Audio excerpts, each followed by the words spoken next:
আল আরাফা ইসলামী bank PLC প্রতিষ্ঠার ৩ দশক পূর্তি উদযাপন করেছে। সর্বদাই শরিয়া স্লোগানকে সামনে রেখে ১৯৯৫ সালের ২৭ সেপ্টেম্বর ব্যাংকটির যাত্রা শুরু হয়। ৩ দশক পূর্তি উপলক্ষে বৃহস্পতিবার ব্যাংকের প্রধান কার্যালয় সহ ২২৬টি শাখা ও ৮৮টি উপশাখায় আলোচনা সভা, দোয়া মোনাজাত অনুষ্ঠিত হয়। প্রধান কার্যালয়ের অনুষ্ঠানে প্রধান অতিথি ছিলেন ব্যাংকের চেয়ারম্যান খাজা শাহরিয়ার।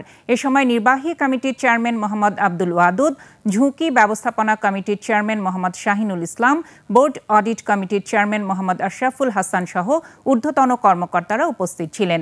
অনুষ্ঠানে খাজা শাহরিয়ার গ্রাহক, শুভানুধ্যায়ী ও অংশীদারদের প্রতি কৃতজ্ঞতা জানিয়ে কর্পোরেট সুশাসন, স্বচ্ছতা ও জবাবদিহিতার ভিত্তিতে ব্যাংককে এগিয়ে নেওয়ার অঙ্গীকার ব্যক্ত করেন। ব্যবস্থাপনা পরিচালক মোহাম্মদ রাফাত উল্লাহ খান বলেন, ৩ দশক পূর্তির মাধ্যমে আল আরাফা ইসলামী ব্যাংকের নবযাত্রা শুরু হলো।